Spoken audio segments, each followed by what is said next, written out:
right. So today is usually dedicated to good news, and I will get to that. I do have a couple of articles of good news, but let's start with the crap news that just happened. Iowa passes bill legalizing discrimination against trans people. Because, that's the du jour um whipping boy is are trans people. So, all right. Iowa's Republican led legislature has voted to remove gender identity from its anti discrimination laws. The state Senate passed the measure in a Thursday 33 to 15 vote along party lines, and its House did the same in a 60 to 35 vote held the same day. The bill is expected to be signed into law by Governor Kim Reynolds, shockingly a Republican, since she has signed at least 6 other anti-trans laws since her election in 2017. The legislation will remove gender identity as one of the classes protected against discrimination in employment, wages, public accommodations, housing, education, and credit practices. It also redefines the terms female and male as exclusive binary assigned at birth and reclassified gender as a synonym for sex that cannot be used as a substitute for gender. Wait, what?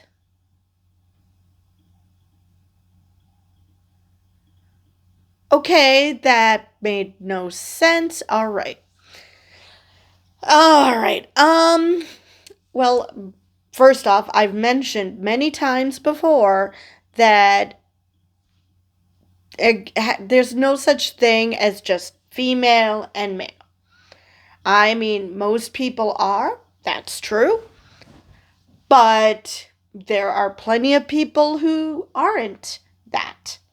So, and unless you want to check people's chromosomes, and even then, like I've mentioned in my community post, even that isn't a guarantee that you're going to get it right. Because there are XY females and there are XX males. It's just like that. Well, maybe XXY, but whatever. The fact is that you can't just look at chromosomes or hormones or whatever and decide that you know what gender that person should identify as. Just not the way it works. Same thing with genitalia. Not the way this works. So, yeah. As such, Iowa may soon become the first U.S. state to repeal anti-discrimination protections for any class of people. Even if Governor Reynolds vetoes the legislation, the Republican support for the bill in the legislature could override her veto. LGBTQ plus protections were added to the state's anti-discrimination statute in 2007. I mean, why would you take away discrimination protections unless you think it's perfectly fine to make a group of people's lives miserable? And I mean even more miserable than just, going through the journey of even finding out they're trans. Let alone the journey of making your body the way you want it to be because gender dysphoria. I can't imagine gender dysphoria is a picnic. So maybe they wouldn't be miserable, but, it's not a fun time. Thousands of protesters descended on the Des Moines Capitol to demonstrate against the bill. Following the Senate's passage of the bill, protesters in the Senate gallery began chanting, "Who's next?" and protesters in the House began booing, The Hill reported. Republican supporters of the bill said it is necessary to protect women and children from trans women from threatening women's safety and civil rights in gendered spaces and sports teams. Okay, another thing that I pointed out many, many times. First off, protecting trans women, threatening trans women's safety and civil rights in gendered spaces. That means in locker rooms, in bathrooms, because I don't know, I guess all these people have it in their heads that men are inherently sexual predators.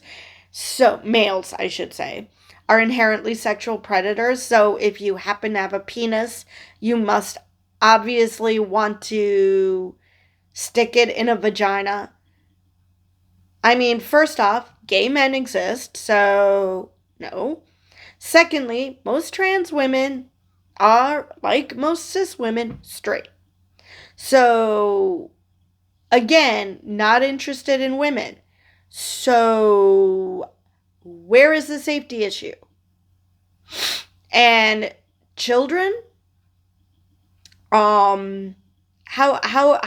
in the same vein, how does this affect children? And I just love it how they keep harping on trans women as if trans men do not exist. Okay, maybe, you might think that, oh, they couldn't make it on a men's sports team. Maybe they can, maybe they can't. Most cis men can't make it on a professional sports team either. So, okay, even if they can't make it onto a men's team, they still exist. And this idea that they don't exist simply because you guys can't figure out how to manufacture outrage about them, because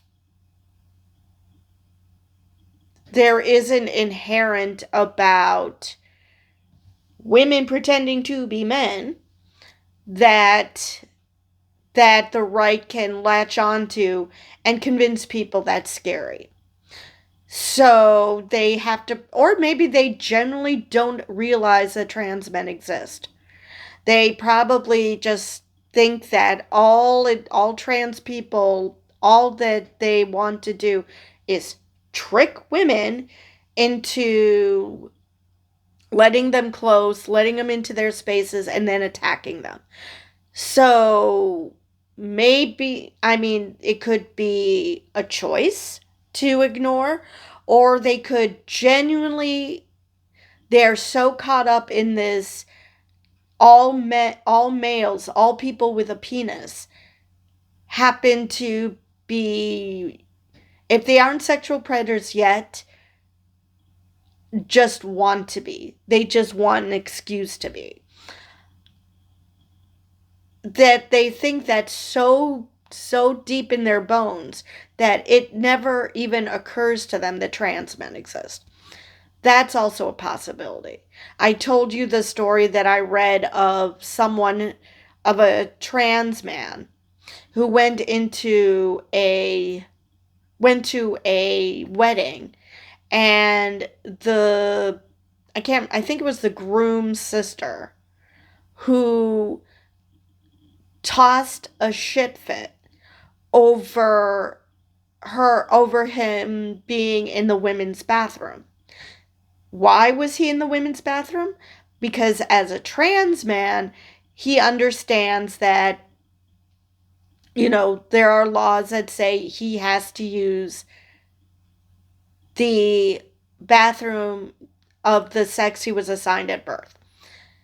But her being a complete fucking moron and not understanding that trans men do indeed exist, just yelled that this is proof that trans women can't be trusted, blah, blah, blah. And he's like, yeah, I was born with a vagina. I currently have a vagina. So I have periods. I needed to go into that bathroom. And just embarrassed her greatly. Then I've also pointed out the trans man, Mac Beggs, who was forced to wrestle girls And a bunch of dipshits will point again to that and say, see, men shouldn't be in women's sports, as if as if that's actually what's happening. You guys are the ones who did that. You don't want men in women's sports? Then don't force trans men to compete in women's sports. It's really that simple. I mean, and he wanted to compete with the guys. He wanted to compete with the boys. He didn't want to compete on a girls' team. But he was forced to because of stupid laws, because people don't think. They manufacture outrage, they pearl clutch, and then they don't think of the consequences of said action, of these laws. They don't think about it because they are too dumb to understand the implication. They refuse to accept trans men exist, or it just doesn't hit their orbit because they just can't accept that such a thing exists, so they just block it out. Or there's so much manufactured outrage on trans women that they generally don't know that trans men exist. And then when trans men, follow their rules, they have another freak out because they don't understand that these are trans men. These aren't cis men trying to trick women, because that's not what trans women look like. Trans women do not look like men who don't even attempt to look like women. Whatever the hell that even means. So, yeah. Anyway. Where was I? Democratic Senate opponents tried adding amendments that would have kept anti-discrimination protections for trans and gender nonconforming people in housing, employment, and credit, but Republican senators widely rejected them. Okay. Now, this is proof that they do not actually care about women or children. Because if that were the case, none of these spaces, housing, employment, credit, none of that has to do with cis women or children. None of that has to do with anything but them trying to get on with their lives and act like every other human being, needing food, needing a place to live, needing employment. And they just happen to be trans or needing a line of credit for said housing. Whatever it is, that has nothing to do with gendered spaces. So this is just proof that they just want to erase trans people. They think that if they treat trans people like crap, that people will stop being trans, because obviously that's how it works, right? No, that's not how it works. People cannot stop being trans any more than you can stop being cis. Because it's not a choice. It's not something you decide one day, I think I'm going to be trans. No. Harassing them and discriminating against them isn't going to make them decide to become cis. It's going to make them absolutely miserable. So even if they were to detransition, even if they did that, they would only be doing that to satisfy society, not that they changed their minds. It's a matter of fact that they would probably end up committing suicide because they'll be that miserable. But obviously these people don't give a shit about things like that. So obviously they would be probably cheering on suicides because, it's not like we want to deal with those people anyway, right? Anyway. State Rep. Stephen Holt, a Republican, who introduced the bill, said Democrats do not want to talk about the reality of the erasing of women as a result of gender identity based on feelings being elevated to a protected class status in the Iowa Code. Okay. So, again, What does being trans have to do with women? What women's spaces are they invading that involves credit or housing or employment? Exactly how does that affect any of that? And again, they cannot accept that trans men exist. I do not understand why none of these arguments, when these people claim about how they're protecting women from trans people, that they're erasing women. They're not erasing women. Trans women. That's in the words. Those are in the words, in the description. Trans women. What the hell?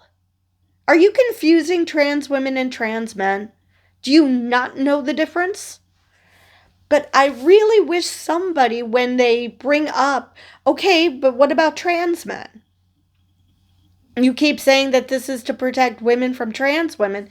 What about trans men? And let their brains explode trying to understand how trans men exist. Because they obviously, I'm pretty sure none of them had thought about that. Or at least most of them haven't. However, State Senator Matt Blake, a Democrat, said of the defeated Democratic amendments, "Thank you to the Republicans for making it abundantly clear what this bill is about. This isn't meant to protect anyone. It's not. If it was meant to protect somebody, we would have narrowed the scope of this bill just now." Exactly. Okay, you want to protect women and children from those evil trans women who obviously are really just men in dresses who are sexual predators, because you are just telling on yourselves. You are saying, especially if you're a male legislator, you are saying that I could totally be a sexual predator. I if I was found myself in the right position, I would totally be a sexual predator. That is not the flex you think it is, guys. So, and then even if they truly believed that they were helping women, again, how is protecting trans people from discrimination in buying a house or getting an apartment? Exactly how is that protecting women? I mean, that's just basically screaming, we just want to erase trans people. We think trans people are icky, so we want to pretend they don't exist. Not the way the world works.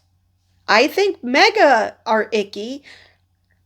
Doesn't stop them from existing.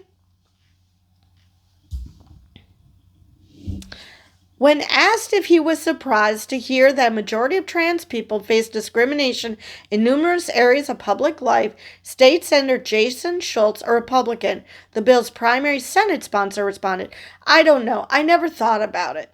Of course not, because if you actually thought about the plight of trans people for one fucking second instead of manufactured outrage of people with penises sharing a bathroom with cis women. I mean, if you thought of it for 2 seconds, you would realize that, maybe let's not make it harder for trans people. And either that or he just can't think about it, because then he would have to, then maybe empathy might start creeping in, and God forbid he would be empathetic to a group of people that his party has told him he is supposed to hate with a blinding passion. During her time as governor, Reynolds has signed bills banning trans participation in sports, gender affirming medical care, and lessons on LGBTQ issues in classrooms. She is expected to sign this bill, though it may be quickly challenged in court as a possible violation of the U.S. Constitution Equal Protection Clause, which requires states to treat people equally under the law. But, they're taking a cue from Trump, who seems to think that he doesn't have to follow any laws. And, oh yeah, the courts say that, no, stop doing that. He can just ignore them. So, yeah, that's the world we live in right now. Representative Amy Victendahl, a Democrat, the state's only trans legislator, said the purpose of Iowa's bill is to erase us from public life and to stigmatize our existence, to make our existence illegal, to force us back into the closet, adding, the authors of these bills wish us every harm. Exactly. There is absolutely nothing good about this bill. Absolutely nothing. I really, really wish there were more trans men. Out trans men. Because let's face it, unlike what the transphobes will tell you, you cannot tell who is trans. There might be some trans people who don't pass. They might be they might be on their journey, but they are not to that point yet. But a lot of trans people pass. And so you wouldn't even know if you saw a trans person on the street. The only reason you know about certain trans people and you get it into your heads that you can tell is because they told you they're trans. So I'm sure that there have been trans men in public life. We're just not aware of it. But I really wish there were more trans men in public life. So these dipshits who just keep harping on protecting women will have to explain how the fuck trans men exist. If the only purpose of trans people is to attack and hurt women and children. Explain it. It pains me to be here today, Wickendall said on Thursday. It pains me to see how the rights of entire groups of people can be so quickly and easily discarded. It pains me to hear the slander and the fear leveled at the trans community, my friends, and my family. People who just want to live their lives, to be themselves, and to live free of fear. This is a fear that I have known. State Senator Bill Dotzler, a Democrat, told Republican senators on Thursday, this state is going to become the first state in the nation to back up on civil rights. You get to carry that honor with you as long as you live because you're going to take the votes. You're going to take the votes to do it. When I go to my grave, I will not have to face that. The bill is part of the Republican Party's larger assault on trans rights nationwide. President Donald Trump has directed his administration to deny all legal and federal recognition of trans people, to vilify them as deceitful and mentally unstable, to portray trans rights as a threat to women's rights, and to pose gender-affirming care as child mutilation, even though most recipients of gender-affirming care are cisgender. And that's what I always harping on whenever there's bills against gender-affirming care. The authors act like the only people who get gender-affirming care are trans people, when no, cis people get it too. So, yeah, because that would require deeper thinking. And these people just want to think like shallow. They want to shallow think and just, for people who are whining that trans people are simply trans because they feel like it, they certainly go out of their way to live their lives by feelings only. They don't engage their brains whatsoever. So anyway, that is the end of that article.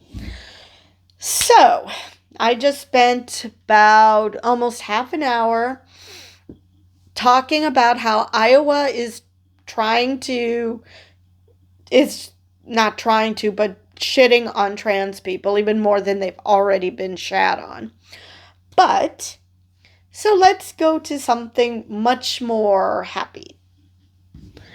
All right, since we were talking about Republicans just now and how horrible they are, let's talk about, and let's face it, I've been accused of being anti-Republican because I don't support what a lot of these MAGA dipshits are screaming.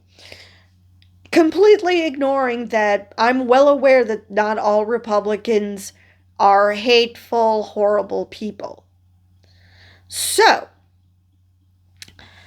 because I'm well aware that not all Republicans are hateful, horrible people, there is this article, which I think posted yesterday. Yes, posted yesterday. Republicans block anti-marriage equality resolution in rare showing of LGBTQ plus solidarity. Republican-led states across the country have passed resolutions asking the Supreme Court to overturn marriage equality, but the LGBTQ plus community saw a recent victory in South Dakota, where an anti-marriage equality resolution has effectively been put to rest. The state's House Judiciary Committee voted 9-4 to send the proposed resolution to the 41st legislative day, which refers to the day following the last day of the legislative session, more or less signifying the resolution's defeat. House Concurrent Resolution 6012 states that marriage as an institution has been recognized as the union of one man and one woman for more than 2,000 years and within common law. So basically, let's just assume that Christianity is the only game in town. The basis of the United States Anglo-American legal tradition for more than 800 years. It argues the U.S. Supreme Court's 2015 ruling in Obergefell v. Hodges arbitrarily and unjustly rejected this definition of marriage in favor of a novel, flawed interpretation of key clauses within the Constitution of the United States and our nation's legal and cultural precedents. I'm sorry, sweetheart, but just because you're Christian, your version of Christianity wants you to hate on gay people doesn't mean that's the way the world works. I mean, Native Americans have two spirits. They have homosexual marriage. They have same-sex marriage. They had all of that. And that was within the last 2,000 years. And you know what? What forced them to, not do that? Or they tried to stomp it out? Christians. White Christians. The people that you claim were the great founders of this nation. Even though the founding fathers were deists. Despite the blatant anti-LGBTQ plus sentiment in the text, the lawmaker who proposed the bill, Republican State Representative Tony Randolph, has reportedly claimed it's just about protecting states' rights and not about discriminating against LGBTQ plus people. The cognitive dissonance must be hurting his brain, whatever brain he actually possesses. Because how can you say you're protecting states' rights? What is this about states' rights you're protecting? And how is that not discrimination? Telling gay people that they can't get married because, traditionally we didn't allow gay marriage. Okay? You know what used to be legal and was a tradition in this country?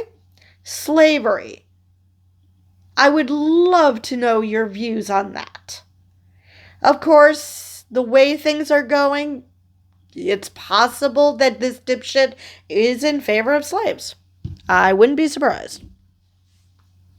Obergefell sets a dangerous precedent that erodes a religious liberty and other constitutional protections, Randolph said during the hearing, according to South Dakota news station KELO TV. It is our duty to reaffirm the principle that law should be made by the people, not imposed by a judicial decree. The law should be made by the people, Okay, if that's the case, well, you aren't the people then. Put it up for a referendum. Let's see what the people have to say about same-sex marriage then. Better yet, why are you referring to your religious faith? Because if that's the case, that's not the people. That is your religious belief? Fine. Not all Christians think like you. So, again, give it up to a referendum, not just a vote in the legislature. Give it up for a referendum if you truly think it's the people's vote and not a judicial decree. Okay, fine. Put it up to a referendum. I bet you'd be scared to do that because you might end up losing. But, as you'll see, he lost anyway, so. But many Republican committee members didn't see it that way. There was nothing in this that requires the Catholic Church to perform homosexual marriages, Reich said. Exactly. Why, when Obergefell was even discussed, or legalizing same-sex marriage was even being discussed, why did churches all of a sudden think that the separation of church and state stops existing? Why? Because they want the separation of church and state to stop existing so they can force the state to do what they want. So they figure it would go the same way, go the other way as well. When it comes to what the state does as far as the marriage license, I look at it as a civil contract between two people that are joining into a household, and that does not affect me, does not affect my life, and I just cannot vote for it. And this is a Republican. This is a Republican, a traditional Republican who didn't think that sticking his nose in other people's bedrooms is a viable pastime. So, yeah. I mean, first off, civil marriages exist. You can go in front of the justice of the peace and get married. You literally do not have to get married in a church. Are there churches out there who do same-sex marriages? Yes. Because not all religions, not all Christianity has a problem with same-sex marriage. I mean, it's just really that simple. If you're one of those Catholics who think that same-sex marriage is sinful, then don't enter into a same-sex marriage. Nobody's forcing you to get married to someone of the same sex. No, actually, nobody should be forcing you to get married, period. But there's that. Okay. Republican Representative Matt Robbie said regardless of concerns he has over his marriage equality, this resolution symbolized nothing but hate. So it sounds like he's not for same-sex marriage, but this said something that was a bridge too far for him. If the court decides to overturn it, and so be it, we'll be able to have the actual policy discussion about what is right and wrong in South Dakota, Robbie said.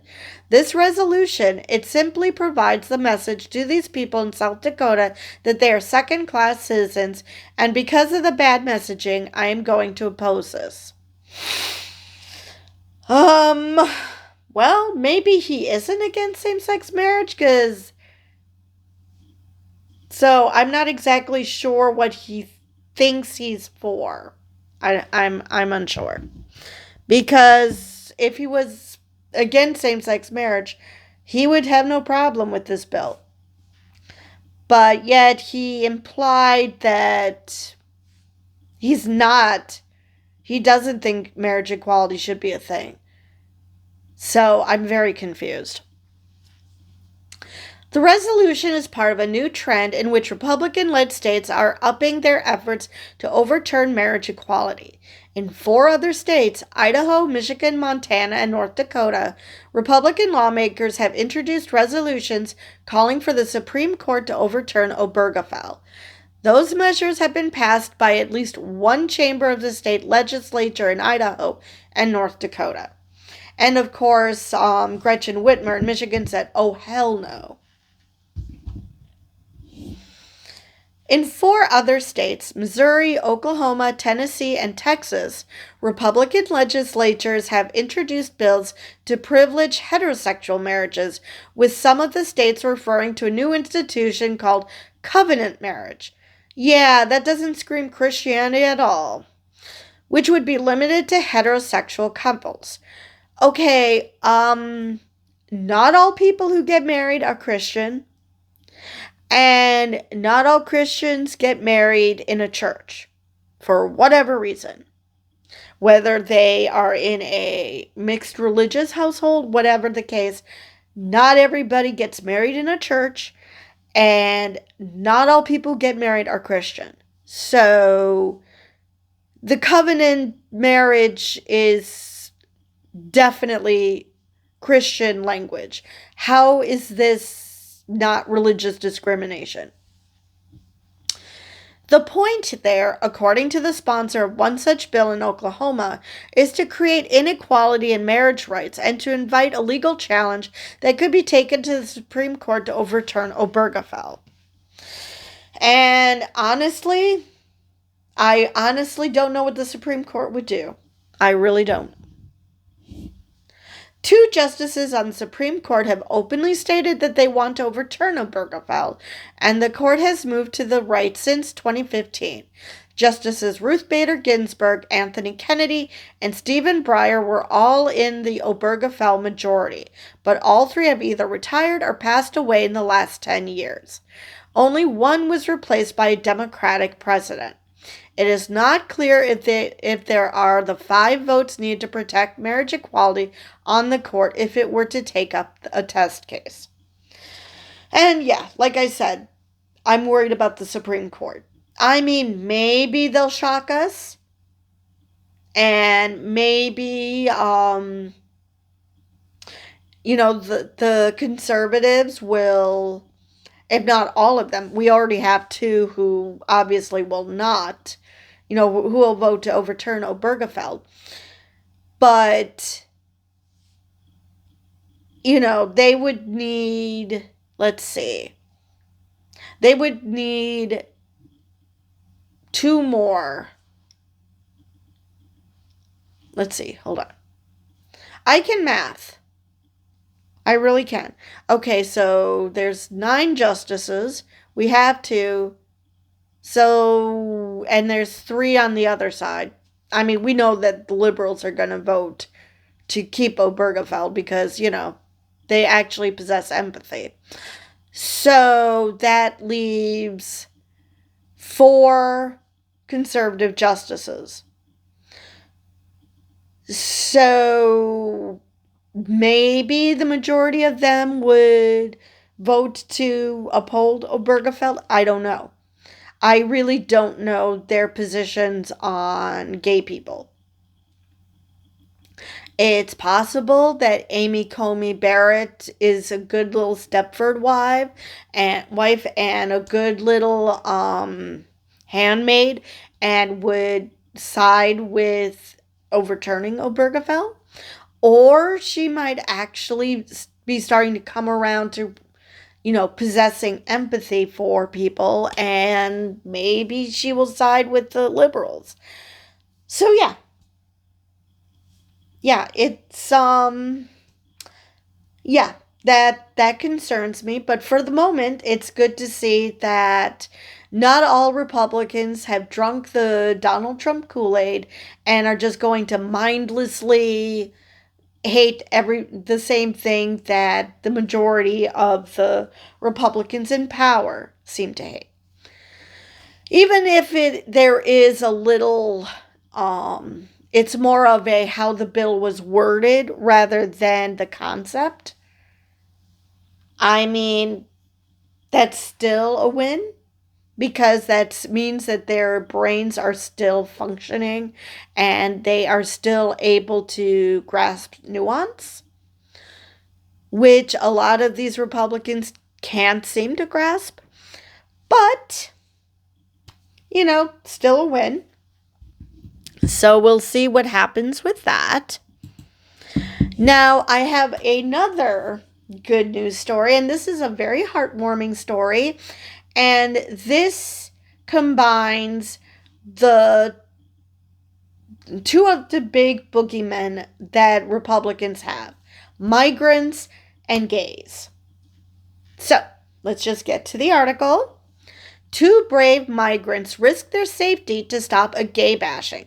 Then something wonderful happened. All right, so let us continue. The Spanish city of A Coruña recently honored Ibrahima Diak and Mageta Ndiaye, I hope I didn't totally butcher those names, for their bravery in intervening and preventing the brutal beating of 24-year-old gay nursing assistant Samuel Luis. The city honored the men as adopted sons of the city in a formal ceremony during which Mayor Ines Rey awarded the two men with plaques. So, yeah, there are actually people who, there's still countries out there, there's still cities out there that acknowledge if people who even if they are undocumented, do good things, that they should be rewarded. Unlike Trump, who sees undocumented veterans and says, "Okay, thank you for your service. Now go away." So yeah, it's nice to see civilized people being civilized. Diak and Ndiaye, both undocumented immigrants from Senegal residing in the city, risked arrest and deportation if they came in contact with legal authorities. Despite this danger, they intervened when they saw a man violently attacking Louise outside a nightclub in July 2021. While other bystanders watched or recorded the incident on their phones, Diak and Ndiaye were the only ones to step in and push the attacker away from Louise.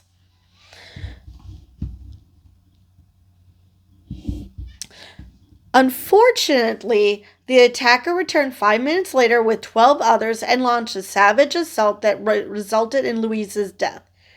Ew. This brutal incident sparked outrage and solidarity throughout Spain, leading to protests that erupted a few days later. During these demonstrations, riot police confronted the protesters with batons and other forceful tactics, sparking outrage among many politicians. you know, Trump would probably want those types of tactics against protesters in this country. Only I'm not sure that how many politicians would be outraged, because the Democrats are unfortunately not in power in any capacity. At the time, Monica Garcia, a spokeswoman for the Progressive Green Party, Más Madrid, stated on Twitter, now X, that she was deeply concerned about the police's disproportionate tactics. A petition arose to rename the street where Luis was killed after him as a way to honor his memory. Authorities arrested 4 men in connection with Luis's murder: Diego Montana, Alejandro Freire, Cayo Amaral, and Alejandro Miguez, all of whom received prison sentences following the trial. Montaña received a 24-year sentence. Freire and Amaral each received 20 years, and Miguez, who did not physically attack Luis, received a 10-year sentence as an accomplice. In her sentencing remarks, Judge Elena Fernanda Pastor Novo expressed condolences to Luis's family, noting they experienced significant psychological suffering beyond the pain inherent in the loss of a son and a brother. She stated that Montaña showed an absolute lack of empathy and a cruelty that warrant a more severe sentence, leading to his harsher punishment. During the honoring ceremony, oh good, we're back to the good news. I thought this was going to end on a bummer note. During the honoring ceremony, Mayor Ray commended the two men for their bravery, stating that two undocumented migrants were the only ones who physically risked themselves to help the victim of a pack thirsting for horror, leaves much food for thought and a series of lessons. Exactly. What the fuck are we doing just standing there recording it on our phones so you could show the police later? Seriously. It's great that you want to, create this evidence of police brutality, but I don't know, maybe, phones are able to do multiple things. So you could, still talk on the phone, even if it's on speaker, talk on the phone while showing the freaking footage. It isn't that hard. But the fact that the first thought is, let's videotape this so I could, post it and get views. I'm seriously not sure what the thought process was. That nobody thought to, because let's face it, those 12 people that came back to finish the job, to help those guys finish the job, if all those bystanders who were just standing there watching or recording it on their phones stood up for this guy, he might still be alive. Because because it's one thing to get, if they want to get reinforcements, so the fuck can you. Because they obviously would not attack everybody. Especially people with phones who can easily say, okay, I'm sending your photos to the police. It's really not that hard. Both men, however, humbly insisted they weren't heroes. We are not heroes. We did what we had to do, Indaya said. Diak added, I was born in a family that doesn't have much, but they gave me many things more valuable than money. They gave me respect, education, and above all, values. And there are so many people in this country, in Spain, in other countries, who would see them as lesser than simply because of the color of their skin and the fact that they're here illegally. They would not see them as human beings, and yet they are showing that they are more human than the people who are watching. In addition to their brave intervention, Diak and Indaya also served as a key witness in the trial of Luis's killers last November.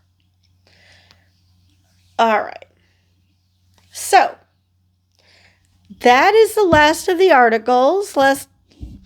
Like I said, that article went took a bit of a turn that I didn't expect. I was kind of hoping it was a happy story. It was just somewhat happy. So, yeah, I was hoping to end on a happy story, but oh well, neither of those stories were that happy, just happy. So anyway, that is all I have for this video. And with that, I will see you guys in the next one.